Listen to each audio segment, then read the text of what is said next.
Today, I want to introduce you to Mr. Butt. That's what we're going to call him today. Early in my career, I was a partner and he was a senior partner. And we were having one of our team meetings and I greeted him as professionals might normally do. Just said hello and called him by his first name. He had stopped me very abruptly and said, "I'd appreciate it if you'd call me Mr. Butt." That's what we're going to call him. Boy, it took me back. It stunned me, but I'd already learned what his leadership style was all about. So I paused a moment and I looked at him directly in the eyes and I said, "That's fine, Mr. Butt, but I would like for you to call me Mr. Havens till we know each other a little better." I can laugh about that now, but I couldn't laugh about it then. I couldn't laugh about the leadership that I saw him utilize, what I call boss leadership.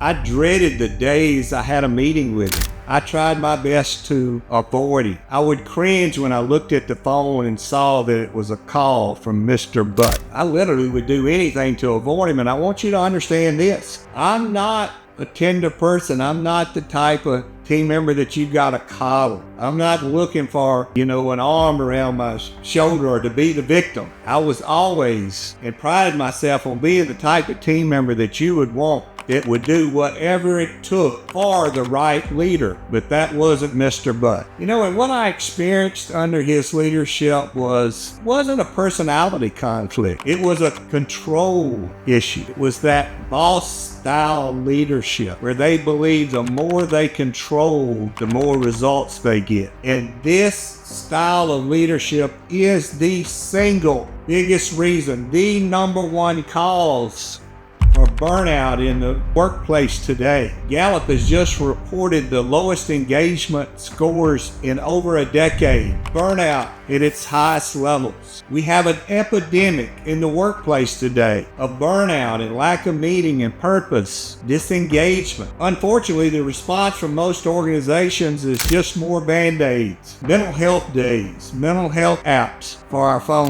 I'll make this very clear. You cannot wellness out your way out of this type of burnout. This is not a work problem. This is a leadership problem. This is not a team member problem. This is a leadership problem. It's not about resilience. It's not about time management. It's not about hard work. It is all about leadership. Hey, and celebrating the growth of this channel, if you leave any comment on any video in the month of June, you will qualify for a drawing to receive a free signed copy of my book, Leading with Significance.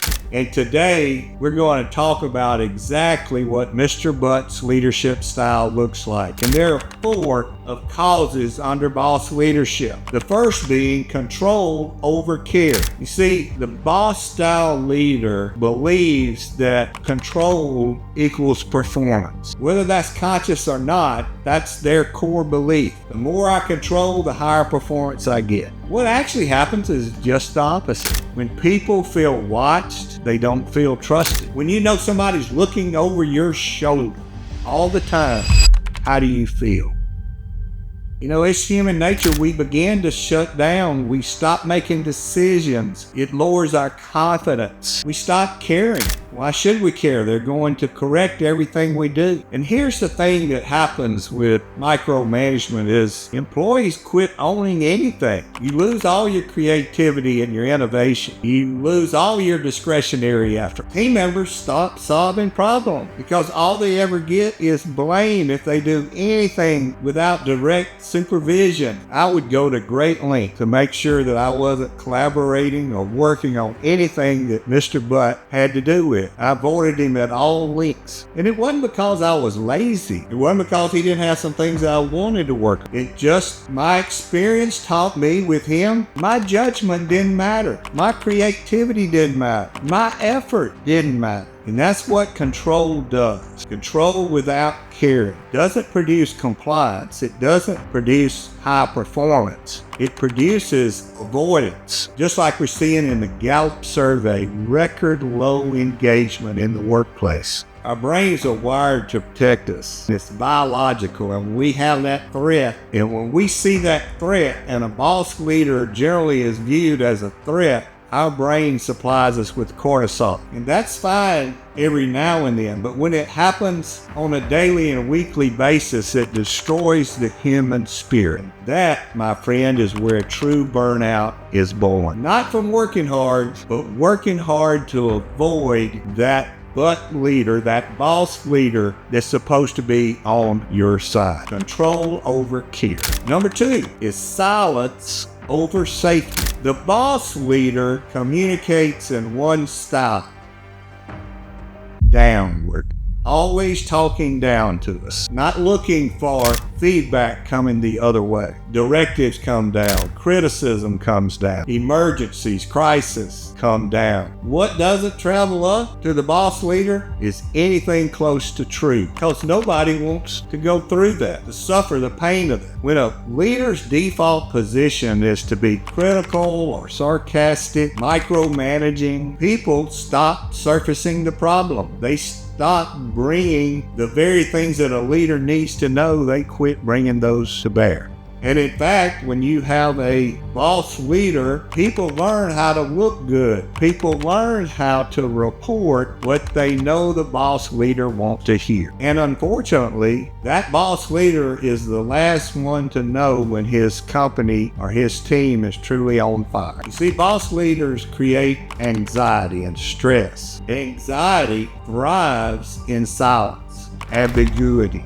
Think about this when you're interacting with somebody and you have no idea where they stand. You have no idea how they might react. When you're faced with that on an ongoing basis, on a weekly basis, that's a heavy load, because you're always trying to manage those communications, trying to avoid that disaster, because you don't know what's going to trigger them. And we've already learned this. Our boss leader loves silence, because silence means everything's in order, and it just becomes an exhausting load, again leading to burnout. The third cause I will term is invisibility. No recognition, no meaning, no purpose. You see, people don't just need a paycheck. They need to know that their work matters. We're wired. God created us to be part of something bigger than ourselves, to build things bigger than ourselves. It's wired us. In fact, I saw a survey the other day. I think it was the 2026 Work Retention Survey, thousands involved in the survey. The number one thing wasn't compensation for turnover. It was about having a challenging career and having meaning to their work. The boss leader that I introduced you to, Mr. Butt, certainly wasn't known for encouragement or words of appreciation. You could count on some sarcastic criticism as your primary feedback. What do you walk away with this? When you have no encouragement, no appreciation, the only feedback you get is critical. You get that feeling of you've never done quite enough. You always feel like you got to make that next step. Think about that a moment. Think about working for, we'll call him Mr. Butt, but working for that boss leader where you get none of that positive feedback, none of that encouragement. You never hear the words, I see you and you matter. Your role matters. What you do matters to this team and to our client. Think about the weight of that. It weighs you down over time. People like that don't just burn out. They become disengaged. They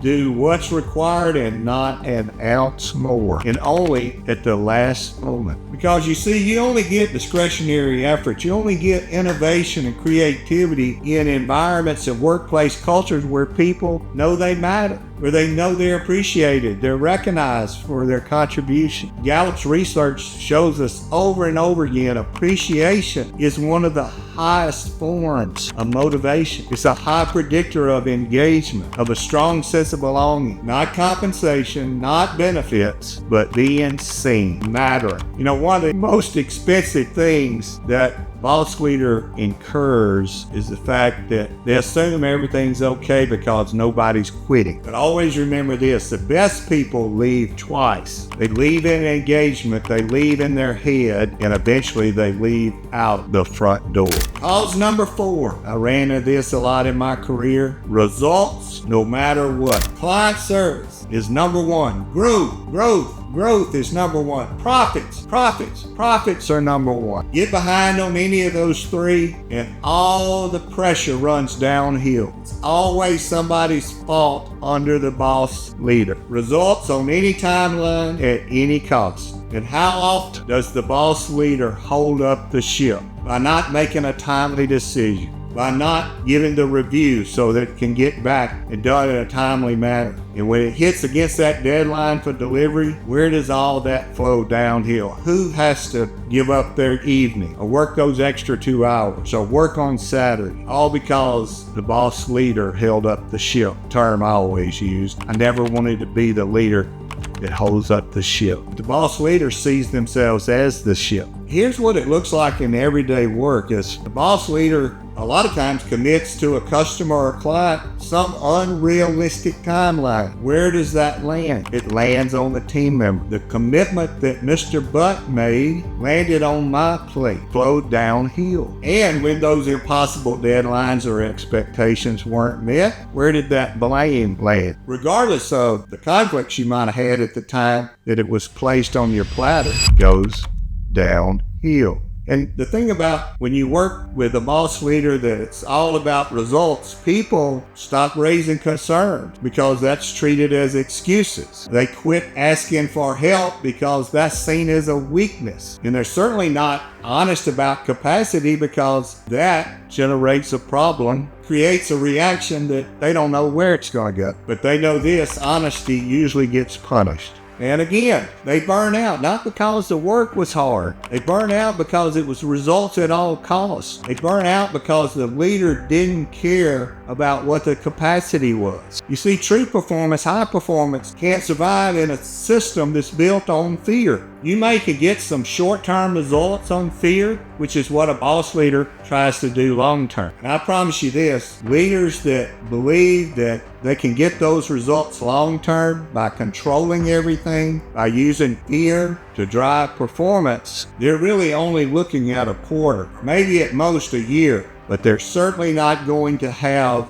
a team that builds resiliency, a team that can generate high performance. They will generate a team that is burned out. Burnout is not a work problem, it's a leadership problem. Now I want to pause right here because if you're a leader and some of these things are touching on you, I'm sure it makes you a little bit uncomfortable, but I want to encourage you to look in the mirror and really ask yourself about some of these questions. Are people avoiding you? Are you communicating only downhill? Are you demonstrating that you care about your people? Are you results at all costs? And none of those questions are about embarrassing anybody. That's just questions for you, for your internal reflection, because what we want to do on this channel is learn to be better. There is a better way to lead people that leads to better results, stronger team. And the other thing that I've learned about boss leaders is that most of the time they're not malicious. Now, they may not have the best self-awareness in the world, but you will find that most of the time they've worked under a boss leader and they have adapted their leadership style based on what they learned, which is something I want to say to leaders early in your career. If you're working for a boss leader, be careful about what you are absorbing. Be careful what you're learning about leadership. But understand this, whatever you tolerate shapes you. What you see as normal shapes your beliefs and assumptions. Pay attention to what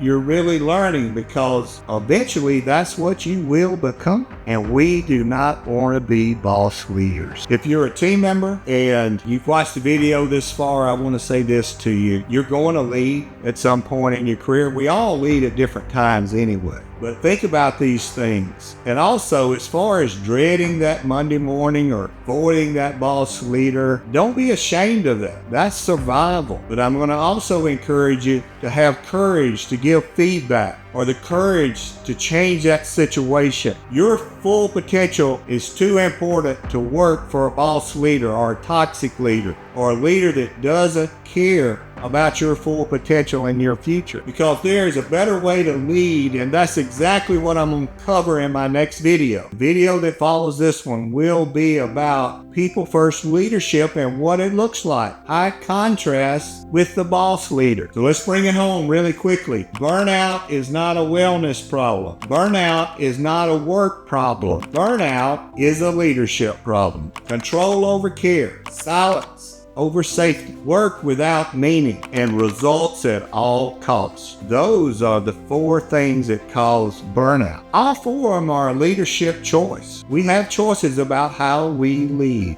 Unfortunately, Mr. Butt was not an unusual man and not an unusual leader. In fact, I think he demonstrated what we find in a lot of leaders today. Relying on control rather than belief in people and what people want to do and can do. Every bit of this is fixable. Even if you've been a boss leader for years, you can turn that knob and start making those daily and weekly choices to be a people first leader. In that next video, we'll talk about people first leadership and the very behaviors that reduce burnout, that prevent burnout. We'll talk about how we rebuild trust. And the fact that we don't employ people, we have the opportunity to invest in them and reap the benefits of them reaching their full potential. The same leaders that generate workplace culture that drives people away, that burns people out, can make different choices which create a workplace culture where people will fight to stay. Believe in people, trust first, and connect and care. I've seen it, I've lived it, and I'll prove it to you. Until then, if this hit home with you at all, put in the comments what you think the biggest cause of burnout is in the workplace today. Just your opinion. Might be from experience, might be talking to your friends, but what is the biggest cause of burnout? And we always want to remember in our journey, team members, leaders, as a family member, we want to be on that journey. #BeBetter.